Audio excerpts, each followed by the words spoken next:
Welcome back to the FireStorm podcast. Today we're doing another album review. Big fucking surprise. We're doing Red's brand new album called Rated R. The Rated R. Which I gotta tell you, Superstar. that was a little low hanging fruit. Every time I hear Rated R, that's what I think of. That's just my default. Okay. I gotta tell you, it's called Rated R, and there's not a single explicit song on this album, which is very disappointing. You know, they themselves had an opportunity there, and they did not capitalize on it, so that is a bit disappointing. Yeah. I genuinely did kind of think for a little bit that, like, they've always been a Christian rock band, but I did genuinely think for a little bit that this was them about to be like, start fucking swearing and shit. That would have been amazing. I would have been so down for that. That would have been, that would have been kind of awesome. But sticking to form is fine as well. I'm really looking forward to this because I'm a huge Red fan. I've been for, almost 7 years now. Since early 2017, I think, or late 2016. Yeah. So it was interesting. Big fan of Red. We reviewed Red's previous album, Declaration, really early on in the podcast. That was like April 2020. So that was a few years back now. And the funny thing was, around the same time, we also reviewed the latest Code Orange album at the time. And somehow, coincidentally, same day that the new Red album, Rated R, comes out, Code Orange also drop a new album. I just think that's kind of funny. Nice. But we're not doing the new Code Orange album, I don't think. But, nah. I don't think there's any plans for it. So Red, they've done a decent amount since Declaration. As far as I can tell, they now have a new drummer. February 2020, according to Wikipedia at least, February 2021, they parted ways with Dan Johnson, and I've got a new drummer called Brian Medeiros or something. Okay. And yeah, I don't think I knew that. They did like the live unplugged album, the live. They did a live album apparently. Oh, until we have Faces. Yes. Yeah, so the Until We Have Faces, that was the album that first got me introduced to them. It's my favorite Red album. They did a live unplugged album, like every single song on Until You Have Faces for its 10th anniversary, which it's beautiful, but I do prefer the original just because it's more rock oriented. But it's a beautiful album, and like the fact that it was the Until You Have Faces 10th anniversary is wild, although I wasn't there for all 10 years, but whatever. And now we're so like the first time I heard a new album of Red, sorry, I was just thinking for a second. The first time I heard a new Red album was when Gone came out in 2017. So which was kind of a departure from what they normally do. I was thinking about this yesterday. Their best album is Of Beauty and Rage. Like, I feel like that is an undeniable fact. And that is an unbelievable experience of an album. And I don't think they've quite managed to get to the heights of that album since then, but that is also an incredibly high bar. And the interesting thing I heard about this album recently is that I think every single album they've done, even since the very beginning, they've had a producer named Rob Graves, who specializes in this kind of rock, symphonic rock, epic, legitimately like an epic sort of like storytelling feel, almost like symphonic rock songs that like tell a story or like feel like they come in.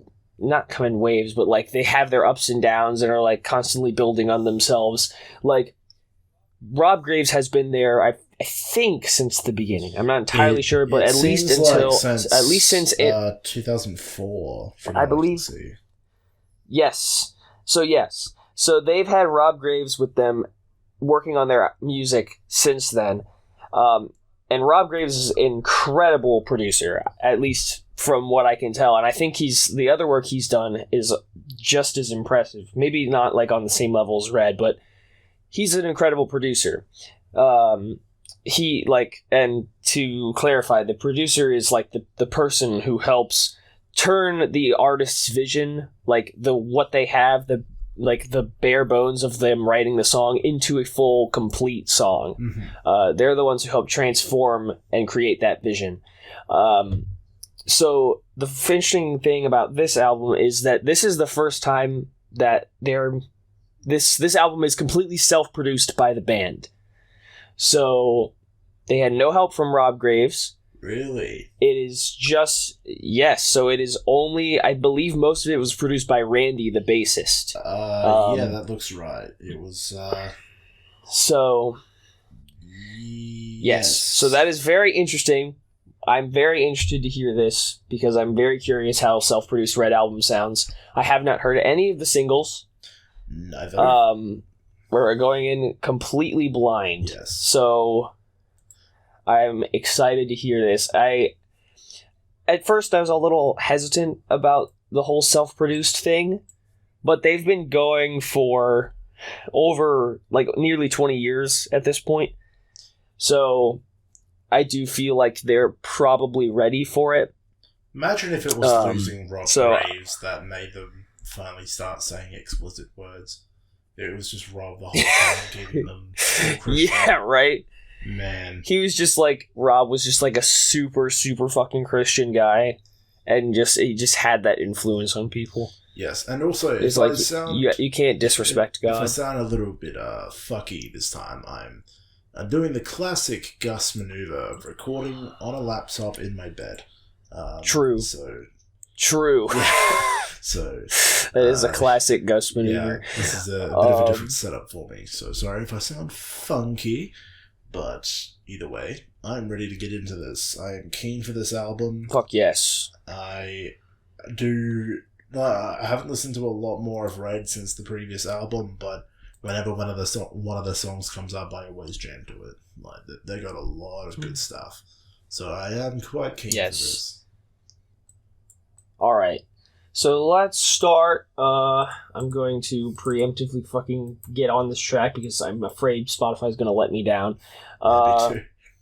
Me too. Okay.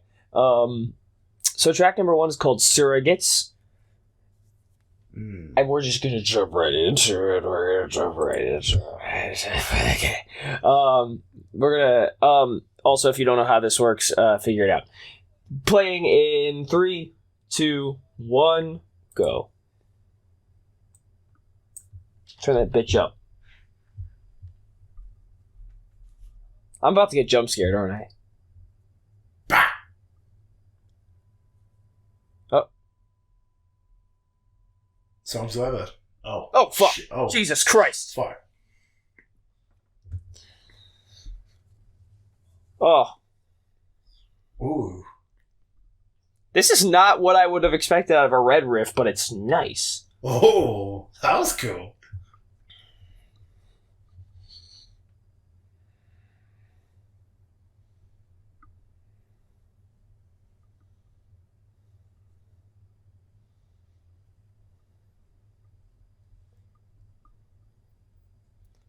Whoa.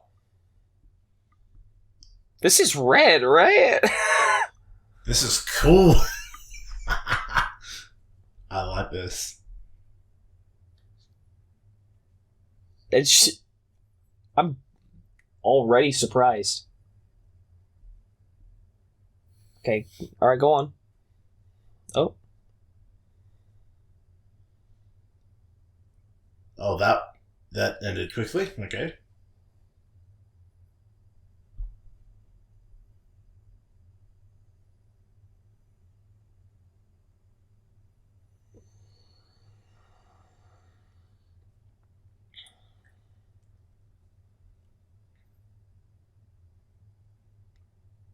Oh, that's a weird sound.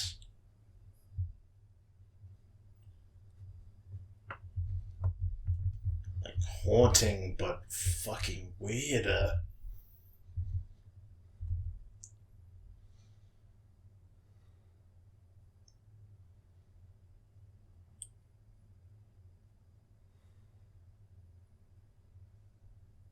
Man, Jesus. Michael may have gotten older, but his screams have not gotten worse. Good lord. His screams are still screams. I mean, yes, but my point is that they're still fucking awesome.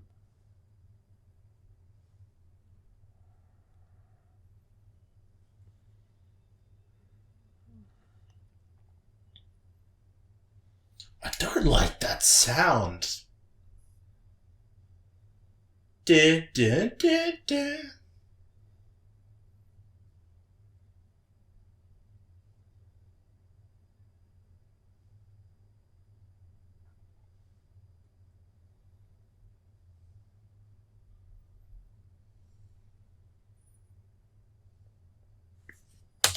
Fuck. Wow. Wow, that surprised me. That did not sound like I know Red, but I don't think I'm going to complain about that. That almost, I don't even know what I would compare it to, but man, it almost sounded like something. I wouldn't have been surprised if that had been on like Dominion, for example. Yeah. That sounded like that, especially that opening riff. Like, was that surviving the game? Is that what I just heard? But it was an interesting. Like, the thing about Red, they always do different things with their albums. Like, none of their albums are the same. Like, it's not like when you get a new Red album, it's not more Red. It's always something different. And I really appreciate that about them. Good one. Thanks. Top tier comedy over here. Right. We're like fucking ascending into god tier levels of comedy. So like every single Red album is a little different. And especially recently, like the vibe, especially like since Of Beauty and Rage, pretty much. Maybe even since Release the Panic, the vibe has like changed with every new album, and significantly. And that's, if that's setting the tone, then this album is no different. So that was nice. I was the first like minute and a half. I was hoping, like, one of the main things I love about Red is their big. Epic choruses, and I was hoping to have one in there, and then eventually we did get to one. So good, glad to have that still there. Yeah, I couldn't really tell that was the chorus until the very end when it repeated. It was a very oddly paced song in my head. Like, I was vibing for the first minute and a half, but then like the chorus hit, some other stuff happened. And then it was the end. And I'm like, whoa, wait a minute. Like, I was very confused about the pacing, but it did sound really cool. I don't know. That was odd. I do believe that was the point, to off-put you a little bit. Because the way they held off on playing the chorus where Michael's singing and he's got these harmonies above him too, they held that off until like the second half of the song, which I think is interesting. I feel like they've done that before, and I don't know if they have. I don't know, but I do feel like that was the point to throw you off a little bit, because that song was a little frantic, and there's a little it wasn't even really a little frantic. It was just frantic. Yeah. But it was like it was it had some attitude to it.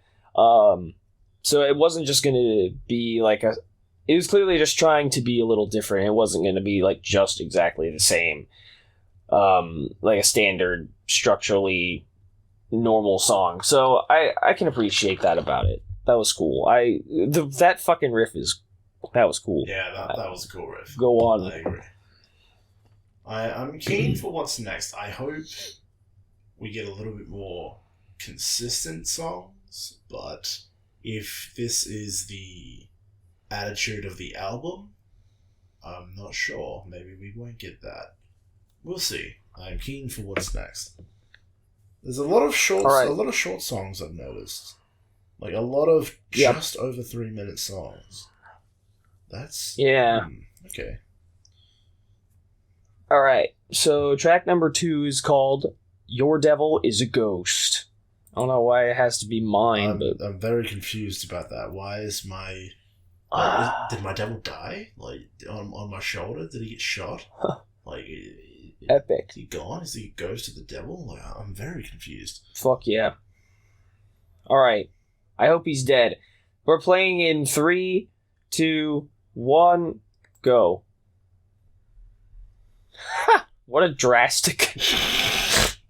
what a change in pace. What a fucking... Thanks, All Red. Thanks, fellas.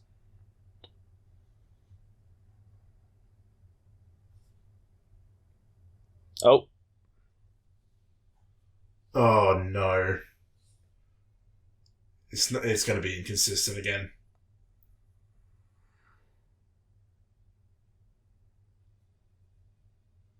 Ooh, that was nice. That does sound very nice. Ooh. Oh.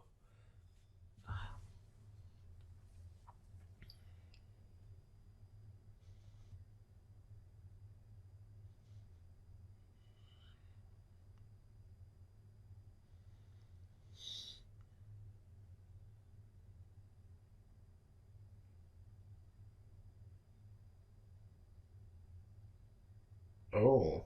Come on, Michael. You're so fucking good, bro.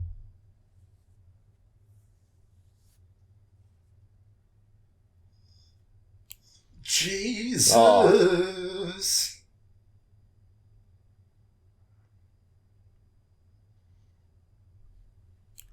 Oh, yeah, baby.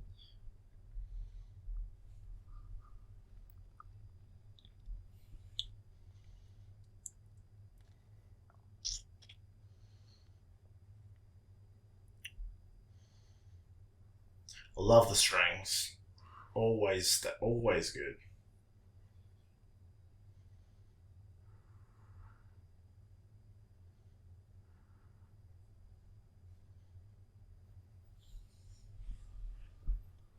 That was raw, dude. That was raw to the point of hurt.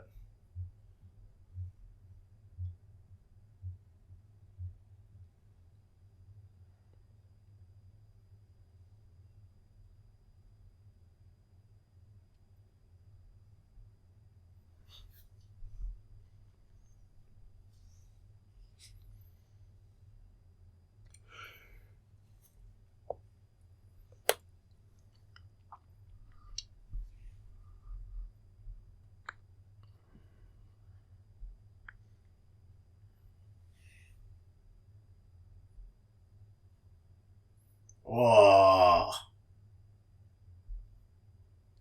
Oh, baby.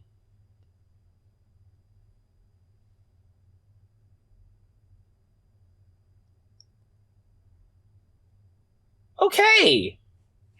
Bruh. That is what I expected. That was a Thank you. roller coaster. That was... That, dude, okay, I'm telling you, maybe, like, not right, like, you know, maybe you should save it for last. If you like the strings, Of Beauty and Rage is literally 12 tracks of nothing but rock and strings. And it's all, like, fucking 4.5-minute bangers. Like, Of Beauty and Rage is unbelievable. Anyway, that was great. That is the Red I know. Very solid all the way throughout. I love Michael's vocals. He is so good. That was great. I do like. I think more so than usual. It's worth pointing out. It does kind of sound like he's struggling with those higher notes and transitioning into a scream from there, which is fucking hard. Like, let's not get it twisted. But yeah, this album is probably the last time he might be able to pull off something like that. because it actually did kind of sound like he was in pain, more so than usual. And so that is worth pointing out, but I don't think it sounded bad. I just am a little concerned for him. So the but yeah, that was great. I really liked that. Like, I do think it was, like, Surrogates was great too, but it was just different than what I was expecting, and it came like right at the first song. But yeah, that was cool. Great chorus. The chorus was standout to me. I really did enjoy that song. I think I'm definitely getting the vibe of, like, the pacing is going to be weird for a lot of these songs. I felt like the transitions into, like, the next part where it was, like, strings and then it was quieter was so sudden. It was, like, a slap at the face of, like, here's the next part, slap, wake up. And it took me aback a little bit. I was a little bit, like, stun-locked, trying to figure out what was happening. But it did sound gorgeous throughout the whole thing, apart from when he sounded like he was in pain. Like, yeah, that I was like, ooh, you're right there, buddy. But yeah, no, that was a gorgeous track. That was really good. Yep. Yeah, dude, I'm telling you, of Beauty and Rage that's gonna be your shit. Or Innocence and Instinct. Both of those are very good. So, what was I was gonna totally fucking say something. I just thought of some more lore, because I was talking about the whole Rob Graves thing earlier. They actually did not work with Rob Graves for one album, and it is universally considered to be their worst album. So, yeah, that's Release the Panic. They actually worked with someone, I don't know who, but I know the producer they worked with Skillet before. Oh, really? And yes, I don't know for which albums they worked with Skillet, but I know that they did. So Red worked with Skillet, like someone who Skillet worked with for one album, and it is universally considered to be their worst one. And I also consider it. It's not that it even was bad. It wasn't bad at all. It was just like not as good, not as fucking awesome as everything else they've done. So that, because like Red has such a high bar. Every album they've done, except for that one, is incredible. I don't know if Declaration quite lived up to that, but it was better than Release the Panic. Mm-hmm. It just, like, because Release the Panic had such a different vibe. You can just, like, tell immediately that it's not their usual, like, that it's not how they usually go about writing songs. It almost sounds like a different band. So that one is an interesting experience, but there are some good songs on there, and there are some songs that do sound like Red on Release the Panic. But there are few and far between. So that was just interesting. So that's, like, I'm curious. I feel like they got it. Like, so far they've got it. Like, that last track was great. That last track was awesome. So big fan. I think you're a little bit confused. The producer for that album was Howard Benson, and from what I can tell, he's mostly worked with 3 Days Grace, My Chemical Romance, stuff like that. I don't see Skillet here, unless it could be that they was mixed and mastered by someone by Skillet, who worked with Skillet. I don't know. Disregarding that. Either that was either nice. way. Either way, great song. Yes. I'm very keen for what's next. I hope. I don't know what to expect. Oh, wait, no. I see Awake there now. There you go. Sorry, I was scrolling through the Wikipedia of Howard Benson. Go away, phone. Yep. Okay, yes. Okay, yeah, so he works with Skillet on Awake. There you go. I knew I was right. Fuck you for trying to tell me I was wrong. You stupid fucking red. Right. You as if I fucking wrong about my red lore. Jesus Christ. I'm barely caught up on right. the blue lore. What the fuck you think I'm gonna catch up on the red lore? That True. Shit. God damn it. True. I'm still working on green. Anyway, now that we've got our peak comedy out of the way, iconic peak comedy. Identifying colors. I dare anyone to be funnier than us. You can't do Come it. on. You just can't do it. Fuck you. I dare you. Alright. Now, and if you think you are, you're wrong. Time to get rid of all that color with minus it all.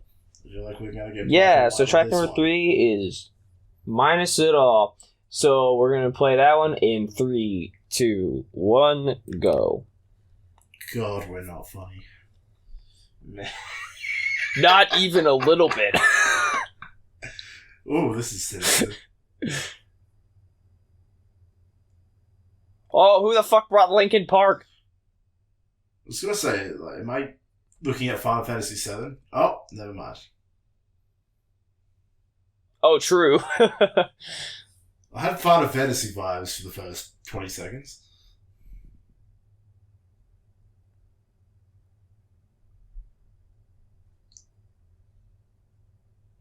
No. Whoa. Oh. This is a single, by the way, apparently.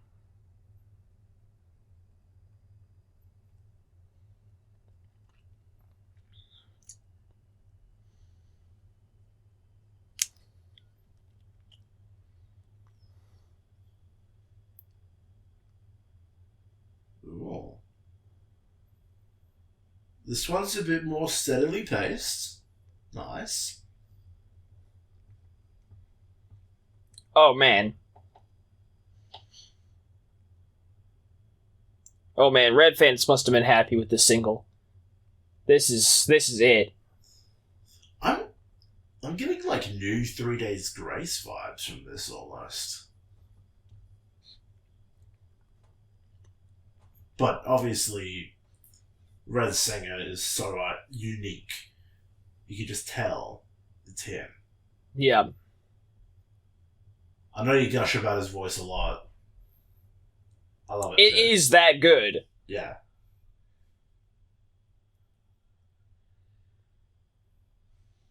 He's so good.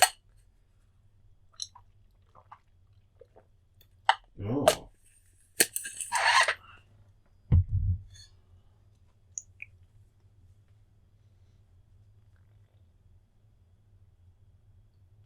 Oh, Jesus. This is fucking cool. Oh. The Cyberpunk Symphony Orchestra? What? True. AI violins. Oh, shit. They used AI to make this album.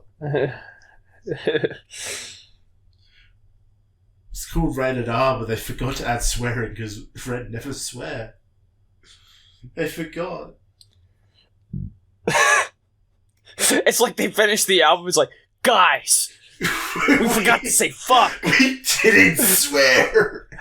We didn't even say shit. It's like, yes, the album is done. Wait.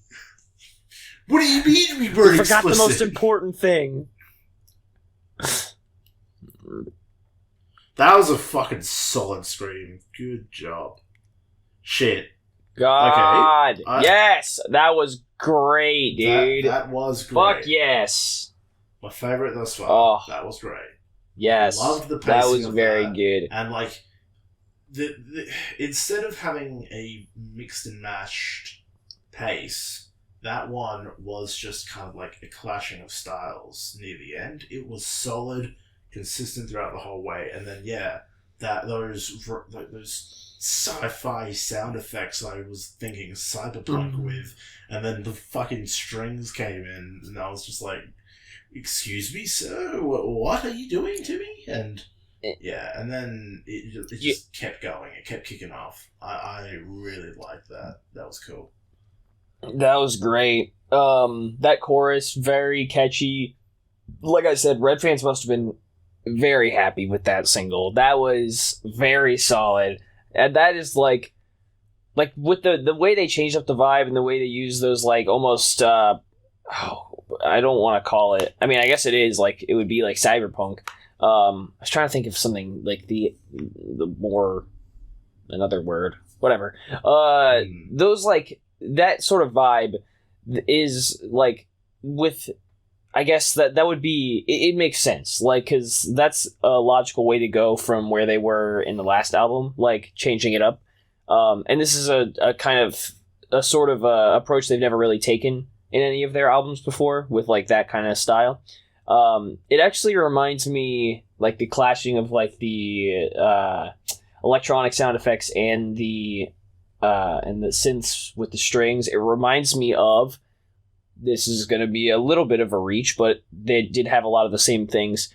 The soundtrack they used in Sword Art Online 2 for Gun Gale, a lot of it had the same sort of elements, which is like, that futuristic, dystopian sort of kind of vibe they were going for. And then they kind of blended back in the strings from the original SAO to kind of give that. Like they did that occasionally. Yes. Like to try and give that sort of online vibe. Yeah.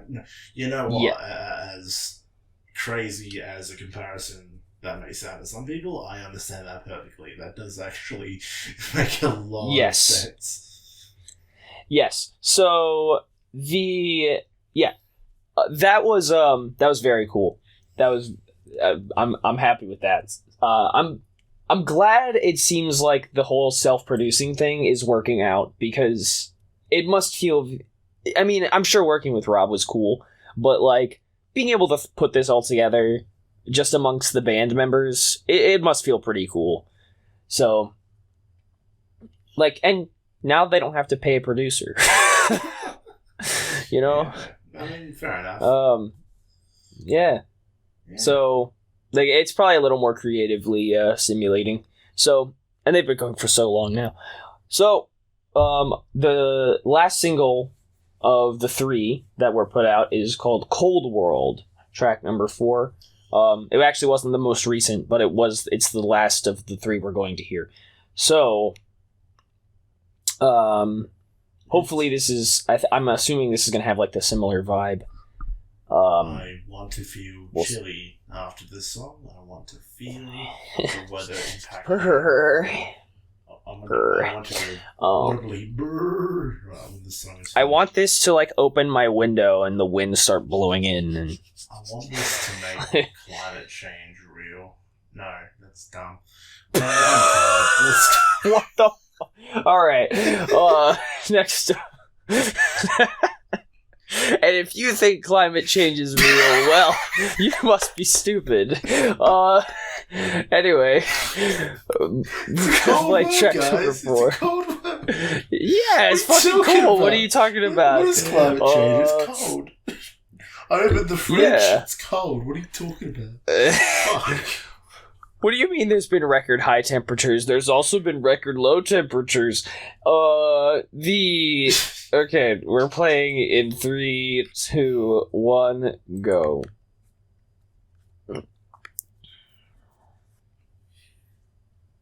That was sudden.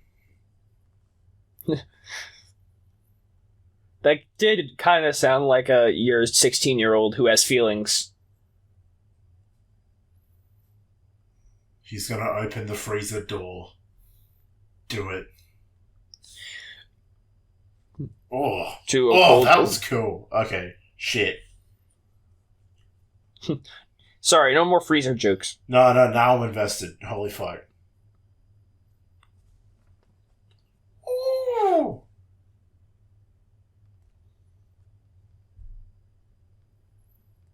Oh, that's cool.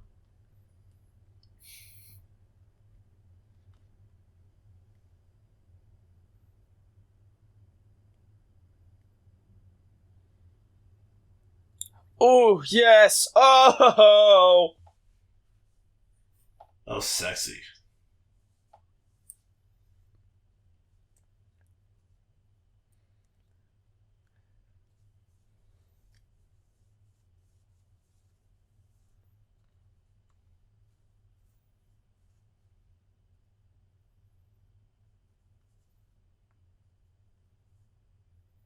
Oh.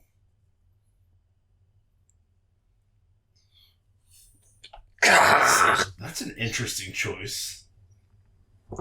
That's just fucking cool!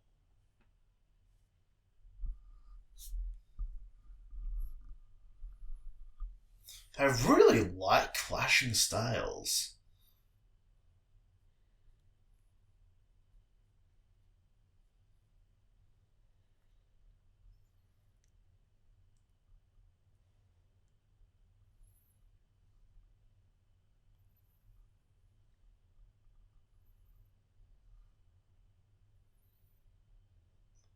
I love that.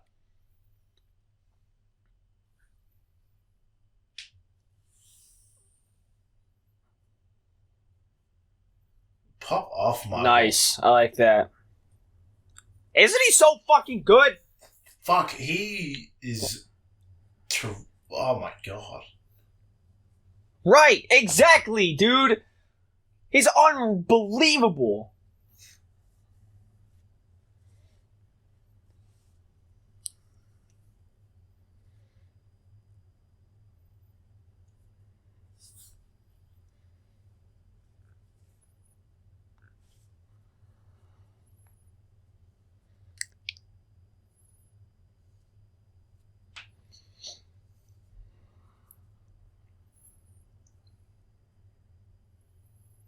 Yes! Shit. Fuck yeah. Like, okay, that was... Sorry, I swore I'm not being a good Christian boy right now, but fuck, dude, that shit rules. That does rule. Like, okay, look. Interesting instrumental choices aside, like, there is a lot of, to me, clashing styles that they make it work, they make it blend very well, but, like, it's all so brief. Like, you hear just a brief few seconds of string, and then, like, a very low guitar, and then the drums are by themselves, and they're very interesting mix and match of what they're doing. And, like, I'm trying to comprehend it all, and, like, my brain just can't compute, but then I just listen to Michael's voice, and I'm like, you know what? It doesn't matter. It's all okay. Just listen to Michael. Mm-hmm. He will guide your way. Exactly. He is terrific. No, exactly. Like, that's the thing. Red has always been like that. They're always, just trying different things. I don't even know if you'd call that trying different things, because really, I think that was just a build. Like, that specific part, it was just a build, like, in between choruses to, like, just kind of make it more interesting. Which I really like. That was a very cool part of the song. But they're always doing stuff like that. Like, literally, they'll have, like, very small transitions that have, like, just these, like, nice little string melodies or whatever.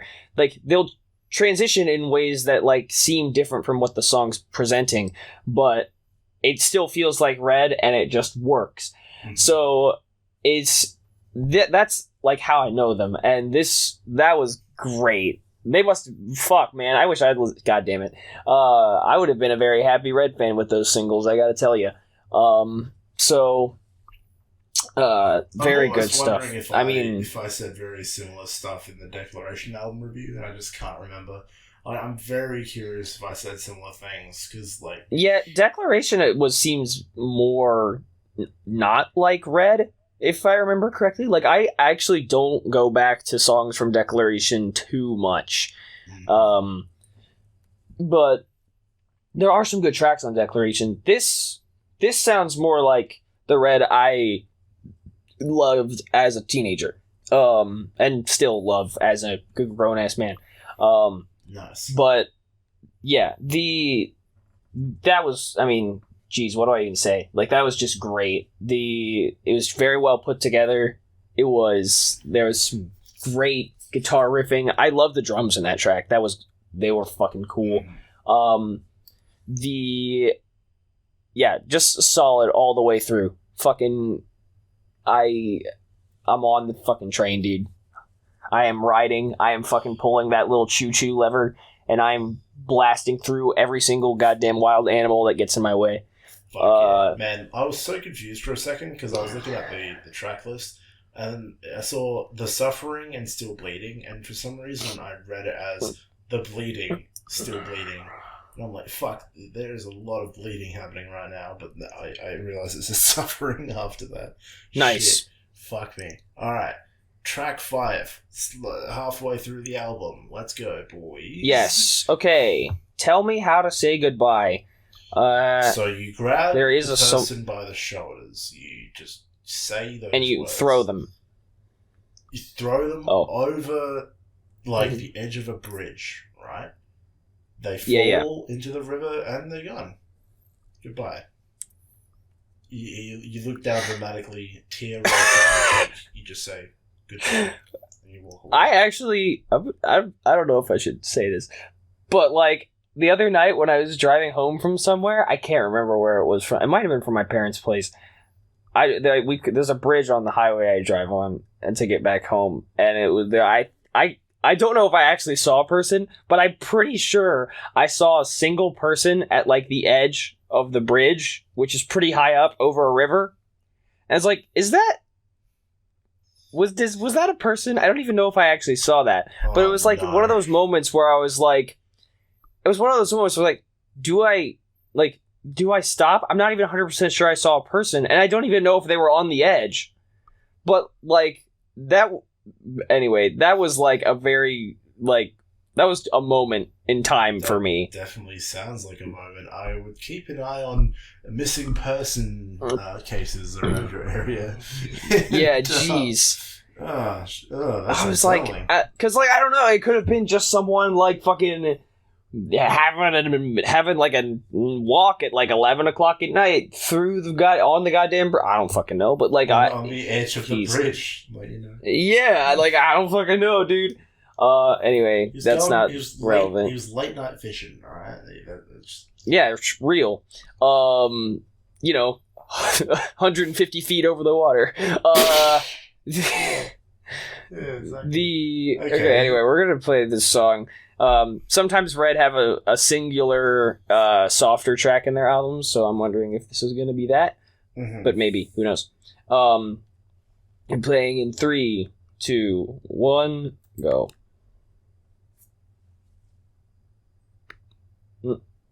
It's broken.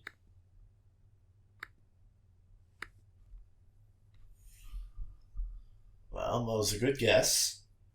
Thank you. You win a cookie. Fuck yes.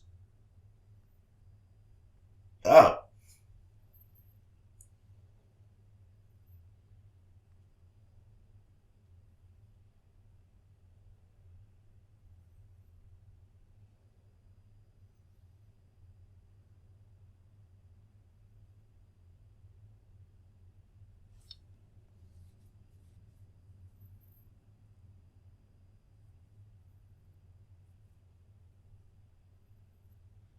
Oh. Whoa.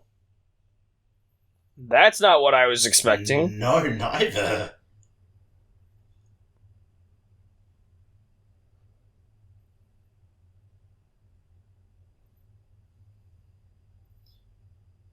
I don't think I'm a fan of that choice.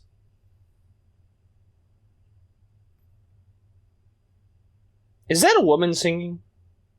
It definitely sounded like it. It does.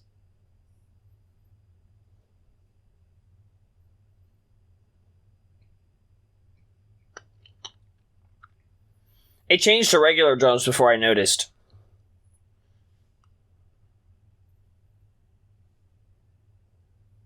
Oh. There we go.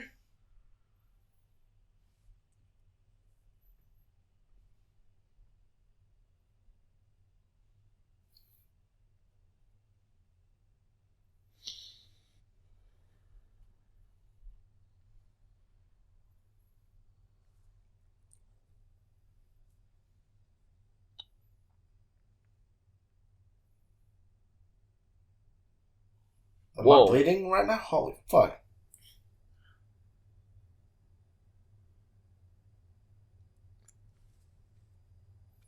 Okay, jeez.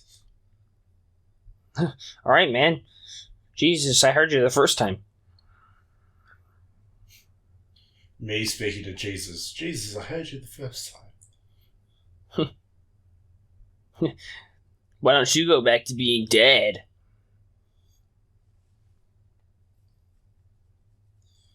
Tell me how to say goodbye, Jesus. Please.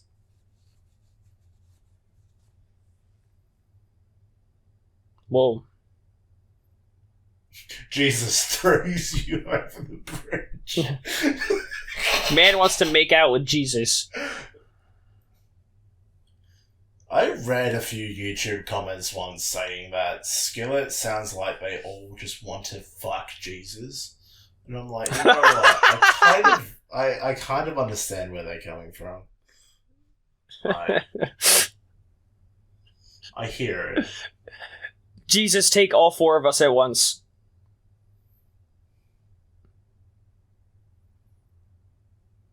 Yo, if that was made into a sex tape, I would probably watch it. What, this song or Skillet? Wait, hold on. No, Jesus fucking Skillet. All of them. All of them at once. Yeah. Yeah.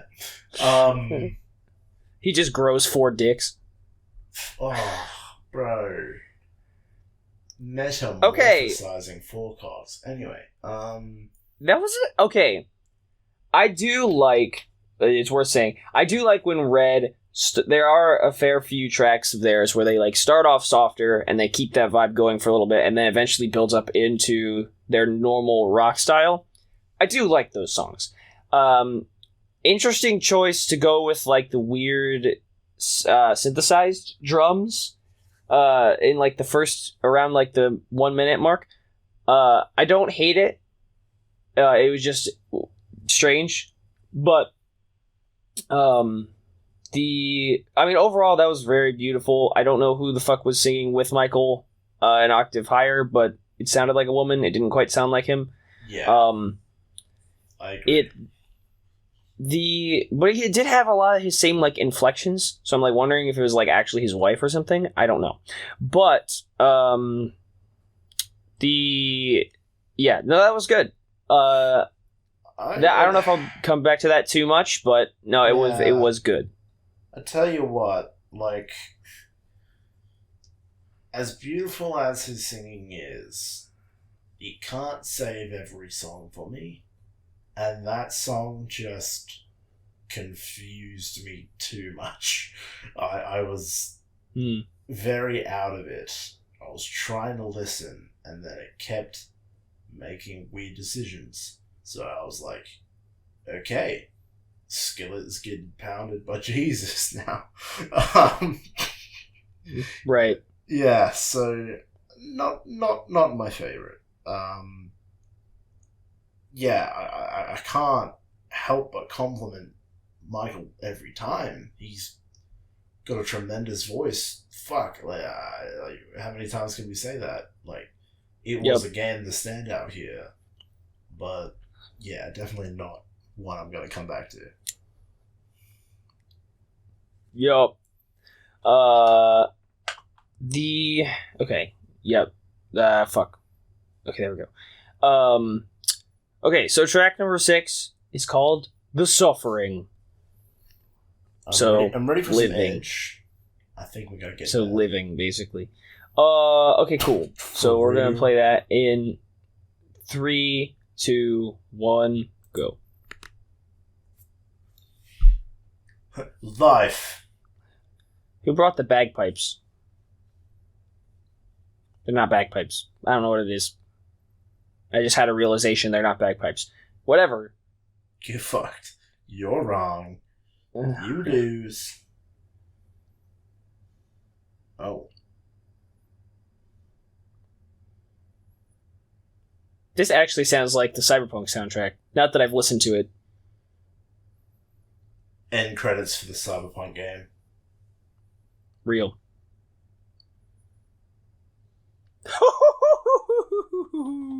Cyberpunk jump scare. Oh. Oh yeah. Ah!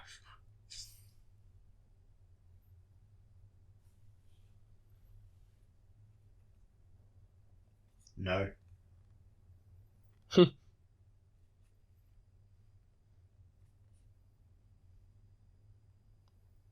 This sounds like some high school fucking drama. I can see the onstage performance right now.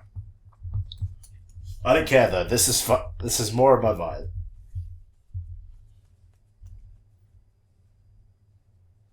Whew. Yes. Ooh. All right.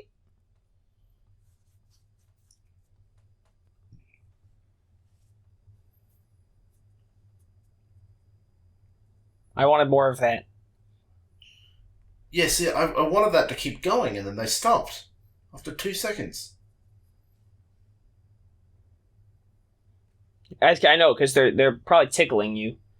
Probably tickling us. My balls are tickled. Help me, Red. My balls are suffering, Red.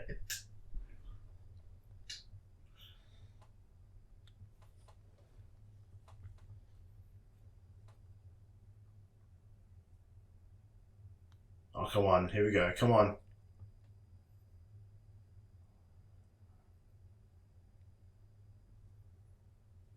Oh, yeah. Whoa.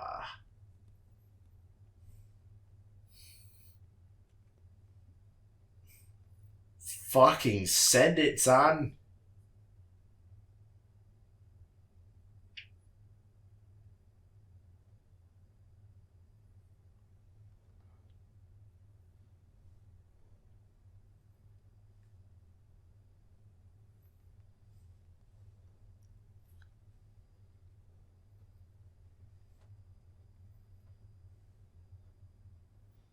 Hmm.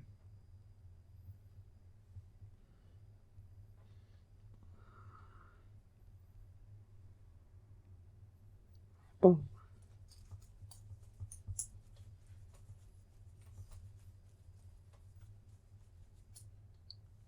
Damn. Alright.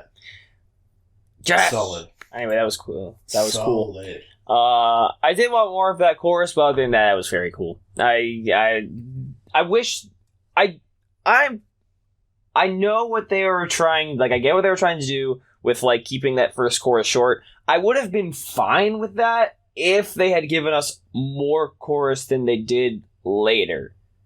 But they kind of like skipped on us later too. But I do appreciate that they kept it interesting and not just exactly the same. So I appreciate that about it. But yeah, that was cool. That riff was fucking awesome at the beginning, or the fucking thing broke down. Randy, I don't know how he keeps coming up with these riffs, but man's a fucking genius. But anyway, not Randy, fucking Anthony. That was definitely fucking Anthony's the good guitarist. I'm so stupid. Anyway, yeah, yes. that was great. Yeah, no, that was definitely up there for me. And yes, you are stupid. These are both true statements. Yeah, no, I really enjoyed that. I had a bit more of a consistent flow. That was just fucking sick the whole way through. And like the little bits that kind of like interrupt the flow didn't really like fucking fizz me out too much. Like that very beginning where the like everything just kind of paused and went backwards for a second, and both of us were like, "Whoa, like what the fuck?" Yeah, but that was cool. I was actually yes. Like, oh wait, hold on, that was cool. Do it again. Yeah. No, wait, no, don't. But do it again. I like the suffering. It was good. I was not that was suffering good. while listening to that. I was enjoying that heavily. Real. Okay. So moving on. Track number 7 is called "Still Bleeding." Sounds like a problem. You should see your doctor.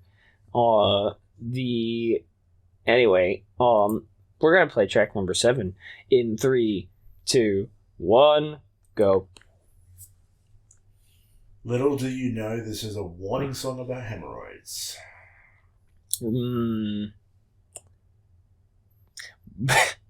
Just what this, like, all 3 of them got hemorrhoids and had to write a song about it. For real. Or 4 of them. 4 of them. Fuck. Ooh. Oh. Hemorrhoids. Is that a fucking organ?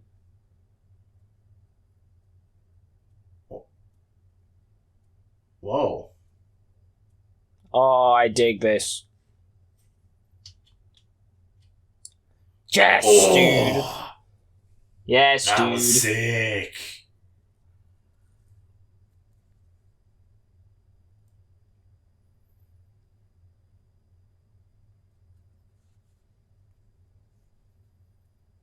Oh, man.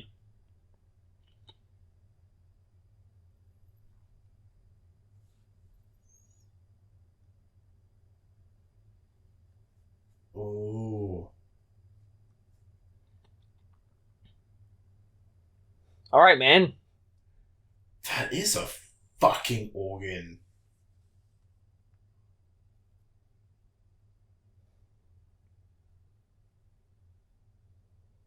Oh, wow.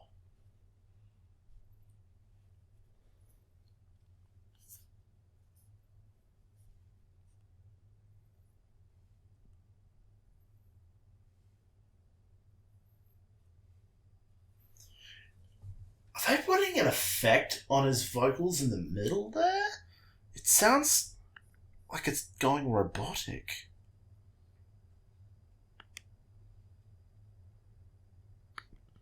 Oh, this is so cool.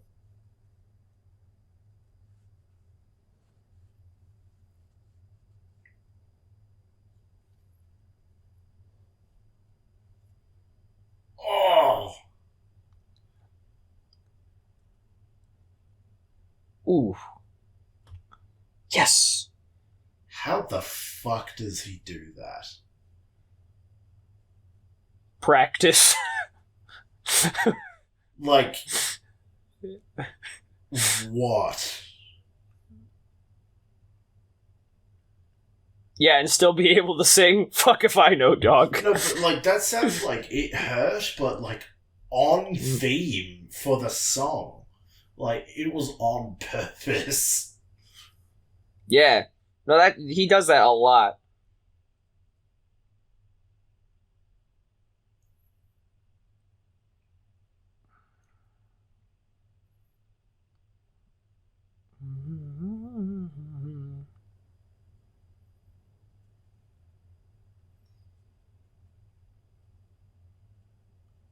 Holy fuck. Yeah, baby. I gotta tell you, that was a different vibe than like, at first I was thinking, it wouldn't surprise me if this song was on Of Beauty and Rage. It's a little bit of different vibe from that, so it doesn't quite fit with those songs, but the way the strings are put together, the way the chorus was great, and the screaming was awesome. Like, that song sounded like it could have been on Of Beauty and Rage. That was very good. That was very good. Good stuff. Yep. I'm not the most descriptive person when it comes to music. I'm not the musician of the duo, but this is true. That's my new favorite. Like, holy fucking shit, that took me for a ride, and it was a ride I was thoroughly into the whole time. Like, that was incredible. I don't know how to fucking describe it. That it's in my Trent's top songs playlist now. That's all I got to tell you. That hit me in all the right places. So yeah, nice. Yep. So that was very solid. That it definitely felt like that. I don't think Red has had a song quite like that since, like, maybe they probably had like maybe one or two in Declaration. Like, there are a few good songs in Declaration. Well, yeah, From the Ashes and The Evening Hate both come to mind. But yeah, and From the Ashes and The Evening Hate also sounded like they might have been from A Beauty and Rage. But like, point is that, like, undeniably, Of Beauty and Rage is the best Red has ever been, and when a song gets compared to that, it is nothing but positive. So, very happy with that. Good shit. And I love how, like, I was thinking, it made me think of Beauty and Rage, but then also it had a different vibe to it, constantly, like, with how the melodies were put together, and how like, even the guitar riffs felt like they had more attitude. Like, there is not like that much riffing. There's not too much riffing in Of Beauty and Rage. This one had more attitude, so you could still tell the difference. You can tell it's not from Of Beauty and Rage. So it's very cool. I really like that about it. It had the Red vibe, but very distinctly from this album. Very cool. So yeah, moving on. Track. Okay, I lost Trent for a second. I lost you for a second. Are we back? Yes. Huh. Cool. Sorry about that. Random. Anyway. Yeah. Moving on. Track number 8 is called Our Time Will Come. So I say this every time hope I you're look ready. at our YouTube channel. I'm like, our time will come. Yeah. Anyway. Anyway. Okay, yeah. Playing track number 8 in 3, 2, 1, go.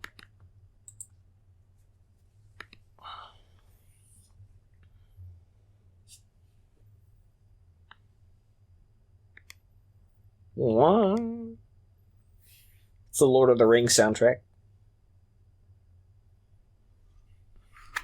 It's Gollum screaming. Real. Oh, baby. Nice.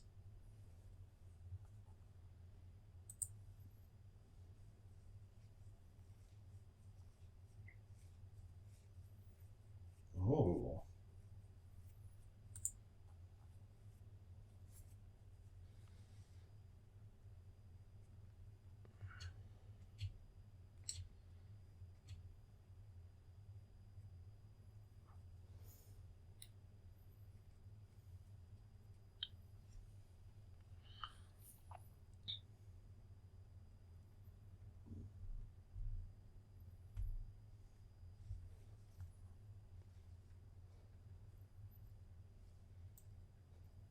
Oh?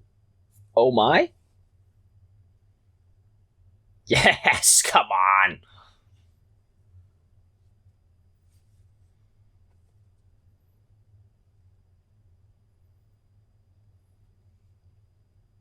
I think that's easier said than done.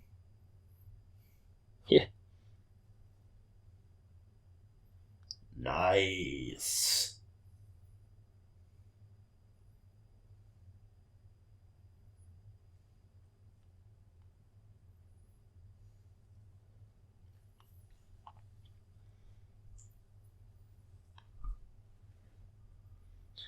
Huh.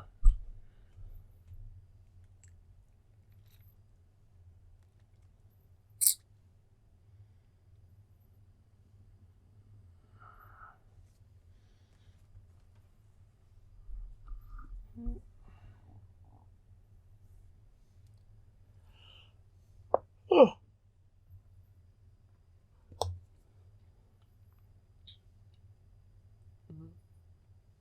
Yeah. Oh.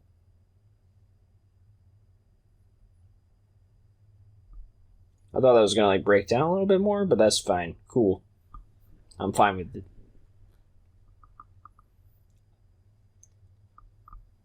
There, sort of.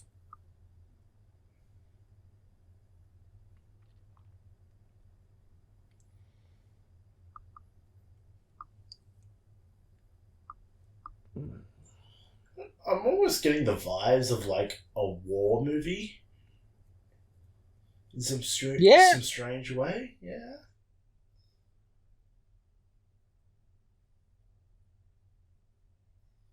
I don't get that line.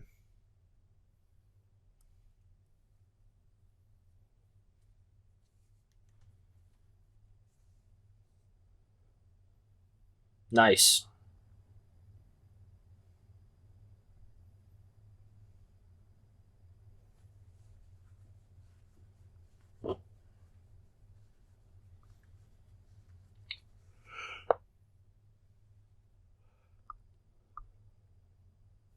Oh, I like that.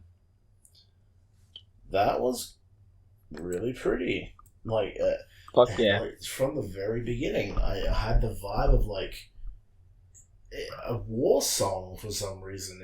I don't know why. Like, Yeah. it was the tone. It was the lyrics, like ashes to ashes, dust to dust. Like it was the general vibe, and this whole album has like subverted expectations because like of what I know a rock song to be, and then that song was the most straight laced of them all. I reckon like it was just a very consistent theme throughout, and like I was in the moment the whole time listening to it, and I enjoyed it heavily, but I don't know if I'm gonna purposely come back to that.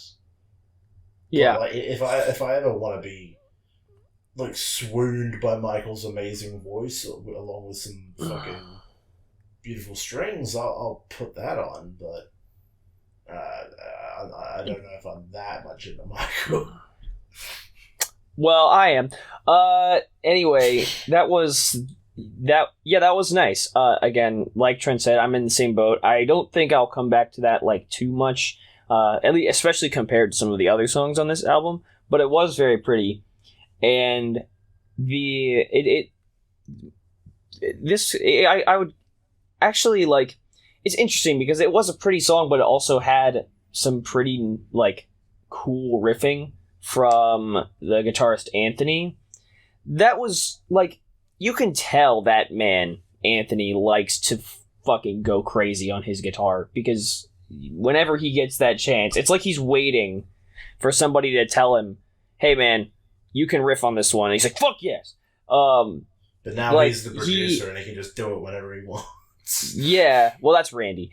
They're brothers. Yeah, they're brothers. That's cool though. I like Randy and Anthony doing shit together still. But yeah, no, it's.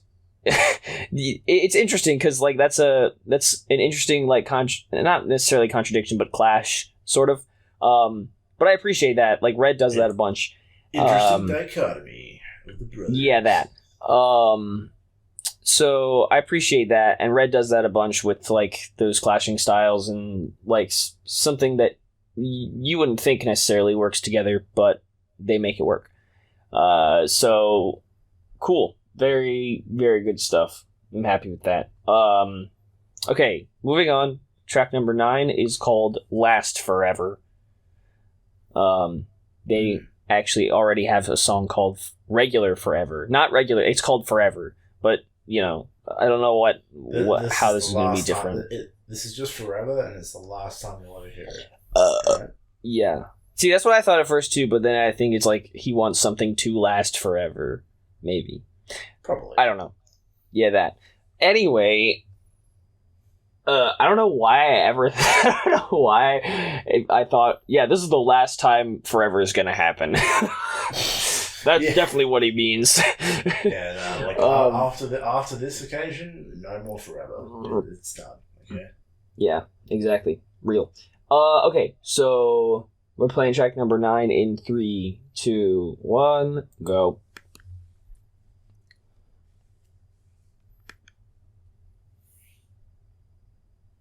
Oh.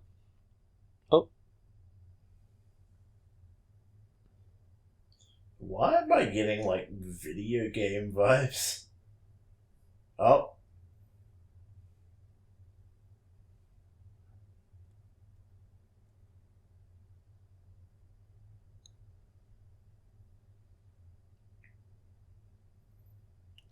ASMR me, Michael. I know. I was scared for a minute. He's gonna open my door and come in. He walks in and he's fucking naked. Just nod.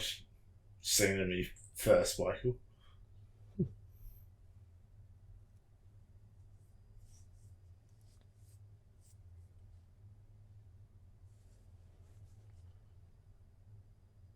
Love his voice there.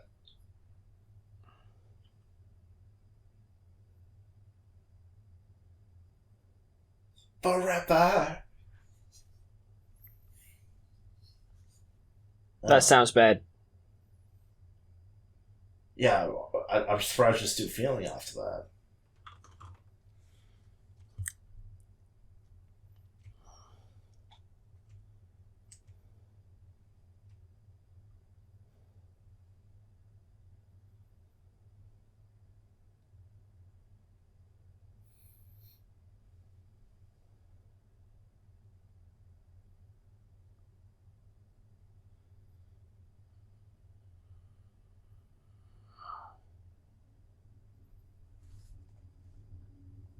Is this their I Wanna Fuck Jesus track?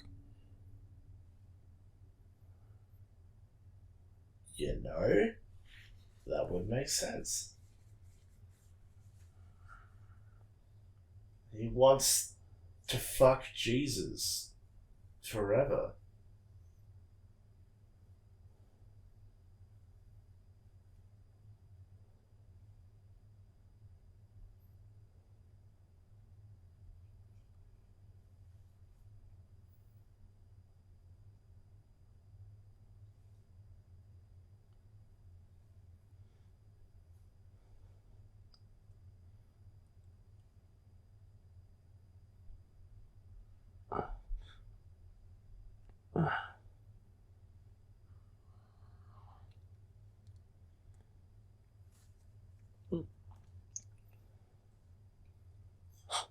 Very aggressive. Yeah, man. It's alright. You don't have to scream it. It was hella romantic until he started death metal screaming at the one you love. Unless they're into that. I don't know how to feel about that. Fuck. Alright, there we go. I didn't hate it. Like, I don't. Like, that's not what I like. It was fine, and there were some cool things about it. It was definitely like it was good. It was a good Red song. Like, I just don't know. Like, especially considering some of the other stuff on this album, I wasn't quite as impressed. And like, it almost felt like that one took a more. I don't know how to say this exactly, but like it almost felt like that one took a more standard rock song approach, and because of that, it almost felt disappointing compared to some of the other stuff on this album. Like it repeated the chorus 3 times, and like it ended with the riff that it started with or whatever, or did it? I don't remember. I already forgot. But yeah, no, it was like. Yeah, it was a good song. It's just like not as standout as some of the other stuff on this album. Yeah, by the time you got halfway through, you heard everything, which is typical for a lot of rock songs. You're right, but when it comes to Red, you do expect something a bit different. And like obviously, they would have songs like this on other albums, but they're typically the ones that get left aside. And despite the strong message and the very strong vocal performance again, like somehow how does he like have a different level and different energy for each song, and yet it's always amazing? How is he that good? Like I like it was. Are you just now realizing? Like, we reviewed this guy 3 years ago, and you're just now realizing how good he is? No. I've known it since then, but like I forget, and then I hear a Red song like randomly pop up in like a randomized playlist, and I'm like, oh yeah, this guy's amazing, and Yeah. it just hits me every time. Like it's like getting hit with a fucking dictionary in your face whenever a Red song comes on. You're like, whoa, this guy is good. Holy shit! And then Yeah, he's unreal. Yeah, the song was okay. The voice was terrific. Like with the majority of these songs, in all honesty, but I'm keen to hear this last song, and I'm keen to hear overall thoughts. Yeah. All right, man. Where's my dictionary? Bang. Okay, yeah. So we'll just move on to the last song of the album called "Emergency." We're gonna play it in 3, 2, 1, go.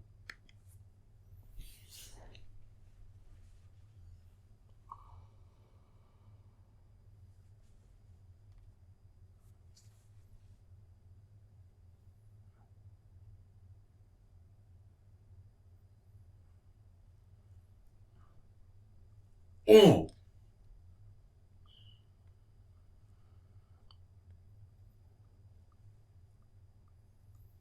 Okay, we're back.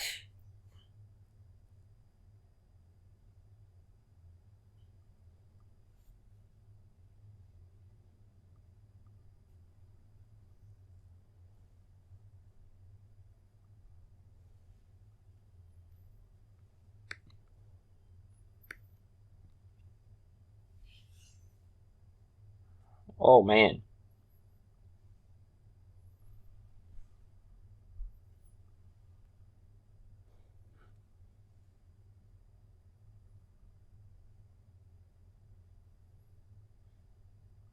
That sounds like a problem. No. No.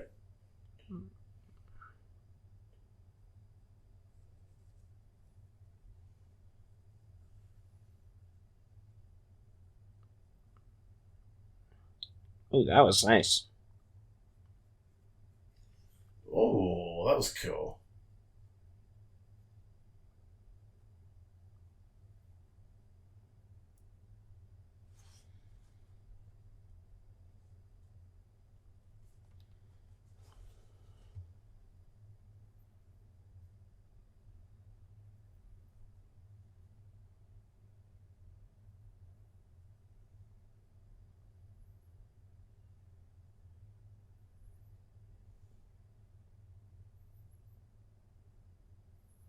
Damn, that was cool. We back. Everything's clashing again. Ooh.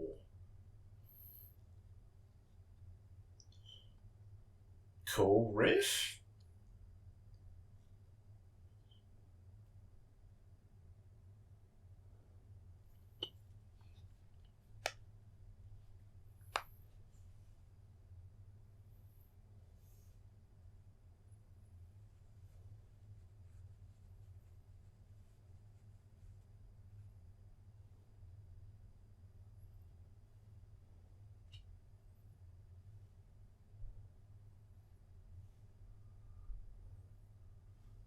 Did who went through like a divorce?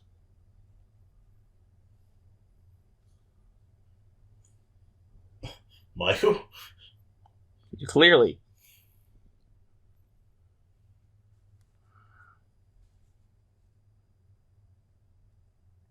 Blim, blim. Why is there a man talking in Japanese? News from all around the world. There's an Cool. is an emergency. I mean, that did feel like Red. It took you for a ride. That was a good ride. So, That was yeah, a good ride. that was I solid. love the sound of that. Yeah, that was a good. That was a good track. I love when they have those songs that are like that are constantly moving up and down in dynamics. Because it really lets Michael's vocals shine. Like, he'll start off softer and then he'll just like when he screams or when he sings higher and louder, it really it surprises you and it's interesting, and I love that. So it's good shit. That was a interesting way to end the album. I don't know, like, admittedly I can't think of any other song I would have ended the album with. But yeah, so like that was cool. I can't complain. Mm-hmm. That was back to the clashing, interesting Red style that definitely helps songs stand out. But that's the weird thing. Like, I enjoy a lot of the songs when they stand out that way, but I am also still just a fan of the same paced stuff. But it was really weird. Those last few songs really didn't do much, and then Emergency just kind of brought it all back. It was very odd for me, and I think that's how a lot of Red is for me. Like, I always listen to it, and then my brain automatically thinks of one thing, and then Red always subverts that thing, and it always gets me thinking. That's the thing. Red always gets me intrigued when, like, no matter what song, even if I've heard it before, I'll listen to it again, and I'll still be taken for a loop. I'll still be taken for a drive. Like, it's just like, because my brain is just pre-programmed with that. Yeah, that's how a rock song works. And then Red's like, no, it's not. Fuck you. Swerves off the highway, goes the other direction. I'm like, oh, okay. Here's some hip hop fucking beats. Why not? Here's a whole heap of violins and a fucking organ. Woo! So no, that was a really cool album. Do you think that album, like, off your first instincts, was better than Declaration? Yes, I do think it was. I will probably go back to more songs from this album than from Declaration. So overall, I think it was better, but Declaration had really, really strong, like a few really, really strong songs. Like, I think stuff like From the Ashes and The Evening Hate are probably better than anything on this album. But, and like they also, like on Declaration, there's like Cauterize, which I really like, The War We Made, Sever is very good. There's some good tracks on that one, but the other ones I don't really remember, and this one felt more like Red to me. So it overall, like this one, because it was self-produced, it actually felt like a culmination almost of the things that Red are very good at. And thankfully, like my hypothesis that they had figured it out by now was right on. Like I think this was almost like a test drive for their self-producing thing that they're trying to do here. And I imagine, like, their first album's 20th anniversary is 3 years from now. So I imagine around that time we'll get another one. And I'm hoping that it takes what we heard here and brings it even another step up. Because I think they are still capable of that.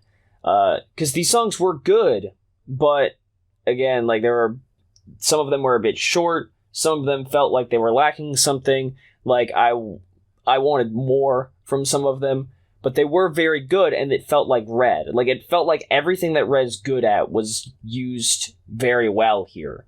And it felt like they were able to like have fun writing this. Like that's what it felt like to me. Like everything that they've always been very good at, they tried to like take advantage of that, and they did. I just want more from it. Like, because I know they're capable of more, but again, I do, considering this is their first self-produced album as a band, I don't want to complain too much, because I was still impressed, and especially stuff like Minus It All, Cold World, Your Devil Is a Ghost, Still Bleeding, The Suffering. Those all felt like Red to me, and that's very good because I didn't only a couple songs from Declaration made me feel like, okay, yep, this is Red. And there are all of them fucking all of them did work. All of the songs on here did feel like Red, but more some more than others. So yeah, on Declaration, where the fuck is Declaration? Jesus Christ, I fucking lost it. Of course I did. I get what you mean though, because I remember listening to Declaration, and I remember you talking about how I get it, this is Red, but then you kept bringing up other songs that made you think of Red more. Yes. And I definitely I get that vibe now. I get that a little bit better listening to it. Because you kept saying if you want to hear the proper Red style, go to this, and I'm like, oh, okay, and then I didn't. But this, definitely, of course you didn't. No, I forgot. But this definitely brought that vibe in of okay, this is Red. I understand it, and you're right. If this is the start of a new sort of phase of self-produced stuff, then this was a good foundation for that. I feel like yes, whatever comes next will probably fucking blow it out the water. I hope so. I'll let you continue, but I'll quickly say my top 3, in my opinion. I think Still Bleeding was definitely the favourite for me. I'll follow that up with Minus It All and The Suffering. But you're right, those other songs you mentioned, Your Devil Is a Ghost and Cold World, those were also really good standouts. Mm-hmm. I did really, really enjoy those. And yeah, Emergency as well, to a point. That was cool. Yeah, so this album is very good. I'm happy with it as a Red fan, and especially the ones that I mentioned, I think people who have been Red fans for a long time will be happy with those. And even I'm sure there's a specific genre of Red fans who really enjoy the more beautiful stuff. So they'll Red has a very very strong catalog of songs that are more beautiful, on the more beautiful side, and gentle. Not Alone and The Moment We Come Alive come to mind. I really like both of those from earlier albums. The also, what's the one from Gone? Coming Apart, also very good. Something like Tell Me How to Say Goodbye. There's a very specific, I'm sure there's a very specific genre of Red fan who will be really into that. So they did, like I said, they did what they're very good at, and I think with this album they've probably pleased most, if not all, of their audience. So for a self-produced album with no help from Rob Graves, who's been there since the beginning, that's an achievement. That's an accomplishment. So very happy with that. It's very cool to see them trying getting out of their comfort zone and doing this all on their own. It's cool. I like that. Of course, I think I don't know much about the new drummer. I didn't even know they had a new drummer. But the main 3 members, when Gone came out, the band was actually technically only 3, or was it 4 by then? I don't remember. But the main 3, Randy, Anthony, and Michael, are all they're all phenomenal. At writing what they do, because these songs wouldn't be complete without any one of those guys. And of course, Michael's unbelievable. He's since the beginning. I don't know how he's always so consistently good, but he is. He's amazing. He figures out the vibe they're going for in the song and just nails it. He he's definitely he's got to be, like, I would say he's probably one of, if not my favorite vocalist in all of music right now. He's unbelievable. He just kills it every time. I think even like God and Jesus are like big fans of his. Like, holy shit! Yes, he's unbelievable. Such phenomenal work.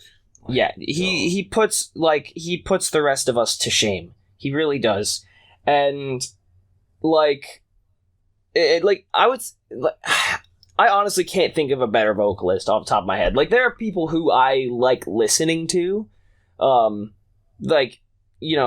there are plenty of like female vocalists who I really enjoy listening to, and like I listen to a ton of State Champs and All Time Low and stuff like that, and I really enjoy their vocalists. But like, as far as like, consistency, range, like how, like, emotion in his voice, I cannot think of a better vocalist than Michael.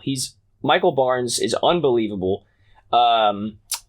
It's just fucking incredible. So he nailed it again this album, and again, like I mentioned this earlier, Anthony Armstrong, the guitarist, I don't know how he keeps coming up with these awesome riffs, but he does it. Unreal.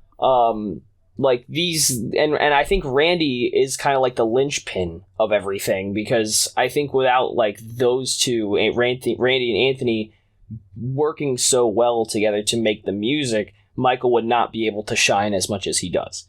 So it's very nice, and Red is just like this perfect harmony of interesting rock music that keeps you on your toes, and always, like, you never quite know what you're gonna get, but it's always amazing. So they're fucking awesome. God, so, like, even listening, like, going back and like just scrolling down a little bit and seeing their previous albums, like Until We Have Faces, Innocence and Instinct, Of Beauty and Rage, like, those are my three favorite Red albums right there. Those three, like, a lot of these songs remind me of songs from those albums. It's just so good. Like, they're very, very good at what they do. And I hope they keep going for a long time to come. So, I hope to hear more thanks, stuff guys. like this. I hope to hear more stuff like this, and you don't even have to wait, dude. No, I know, like, and like you said last time, like, with recommending me their music, at the very least, I'm going to check out Of Beauty and Rage. Yes, that is their best album for sure. Of Beauty and Rage is their best album. I'll definitely check out that one, and I will get more engrossed in the Red, not the color in the band. And yes, I'm very happy with this, and I'm glad I've got a few more songs I can add into my favorites playlist. I'm happy to vibe along with Red, and can't wait for more. I can't wait to see what else they can do, flying with their own wings now. With their own producer. Mm-hmm. And, yeah. Good shit, fellas. Thank you for once again delivering. All right. Yeah, so I don't fucking know how to outro this, but thanks for tuning in with us and listening, if you did, and we'll see you on the next episode of our album review podcast. Goodbye. I think we have probably categorically done more album reviews than any other type of episode, so